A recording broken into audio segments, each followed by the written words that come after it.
I grew up playing all the classic golf courses designed by Donald Ross, by Toomey Flynn, by Tillinghast, by George Thomas, by Hugh Wilson, by Crum. You know, if you want to design cathedrals, you know, go to Rome. If you want to design classically designed golf courses, which is what I've grown up with, which is what I really appreciate, it's best to grow up in the Philadelphia, New York, Boston marketplace.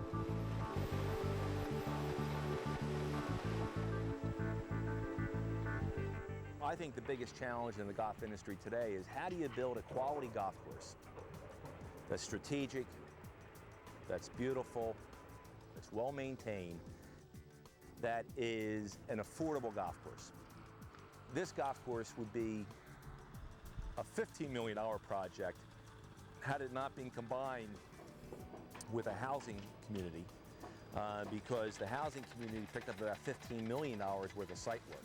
The bridges that you're driving over, the sewer systems that are here, the retention basins that have been installed, all were installed primarily for the housing community, but the golf course has been able to take advantage of those. On this golf course, we were able to mine our own cart path material. On this golf course, it's a balanced cut and fill. On this golf course, we utilize all the indigenous features into the golf course design. But the houses were not going to be in framing or on top of the golf course. And because of that, I think the overall experience for the golfer and for the homeowner is enhanced. And that's what we try to do on every one of our projects.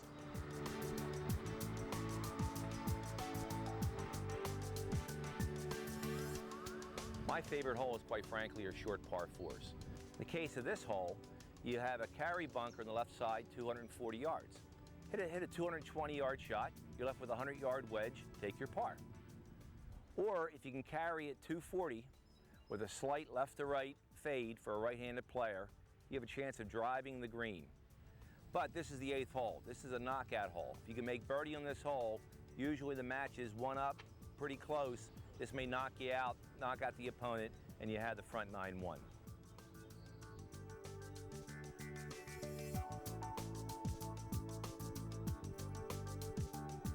You know, what you really want to have in golf are, you know, a different beat, a different rhythm to the golf course.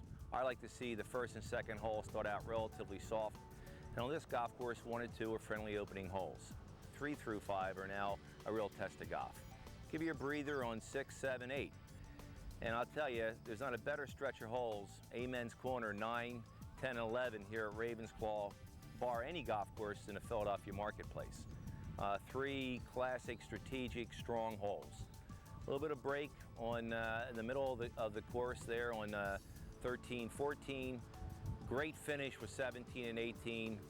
And that balance is no different than starting out relatively mild, kind of bringing the piece up, bringing it back down, another little pop, another little softness, and then crescendo at the end is really what we're looking for in a great concert piece and also on a great golf course.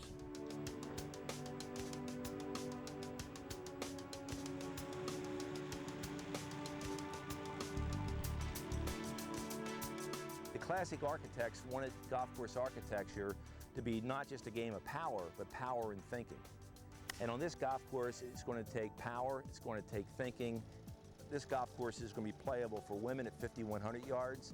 It's going to be playable for the championship player, par 71, at over 6,800 yards.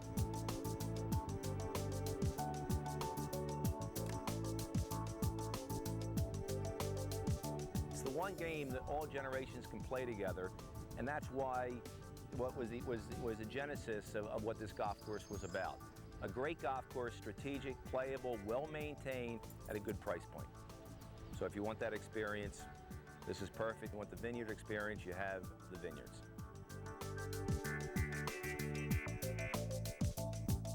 Variety to me really makes a successful golf course. We wanted to have a golf course that you can remember most of the holes. And how we achieved that here was we had one landform that we turned the 11th hole into. We teed off number 12 and it turned 13. And we created 4 ponds on the course, which environmentally we recapture all the water when it rains, so you have some water holes. we put a large waste area in that affects 3 holes. And obviously also at Renault Winery, we utilize the vineyards, which you go to on number 7, you come out of 8, and you also go into it on number 6. So by having a vineyard area, a wasteland area, that high point area, and also the lakes on the golf course, we've created variety on the golf course. When you're done, you can remember most of the golf course. Obviously, being a resort, we knew that all different levels of player were going to play here, and one of the challenges obviously was making it challenging for the best player, which is the second highest rated course in New Jersey at 75.3, but also making it playable for the person that might be here at a conference who's only playing once or twice a year. And how it was really done was by having 220 acres to work with, which is a vast canvas. It was done by utilizing diagonal hazards, which Alistair McKenzie used prominently in his work, which really means that the more you bite off of a diagonal hazard, the better shot angle, the better lie, the shorter distance you're going to have, so the better player can challenge it. But when the holes are wide enough that the player who's less accomplished can play around the hazard, zigzagging their way up, hopefully for an easy bogey. Most people get through a round of golf here without losing a golf ball.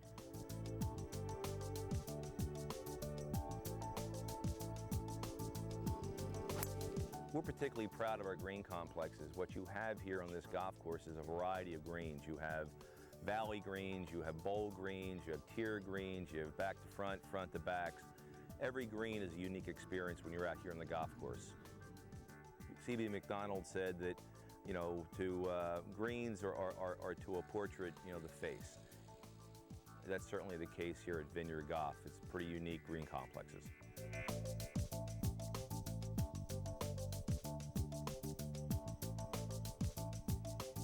And visually, I think one of the most exciting and also strategic holes, number 8, where left-hand side full carry into a relatively narrow, meaning 90 to 100 feet wide, landing area fairway with a bump and run into a green.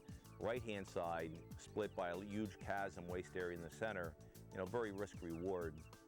And then number 9 goes back to the diagonal theme, where the more you carry on the right-hand side, better angle into the narrowest green on the golf course, which is a great finish to the 9.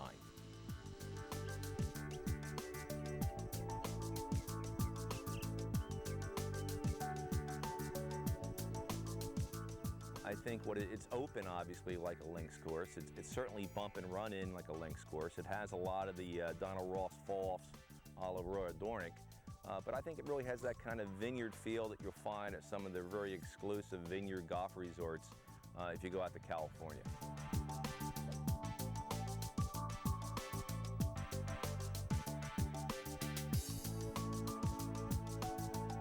I think that what makes golf interesting, and Alistair McKenzie and Donald Ross certainly emulate these concepts, or they're the ones who study the old classic courses and reintroduce them to the United States.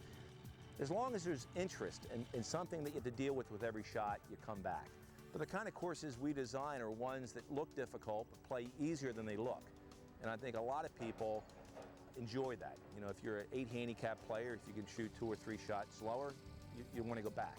Conversely, the 24 handicap, if he can sit there and shoot 2 or 3 shots better, you know, he's going to enjoy that golf course also.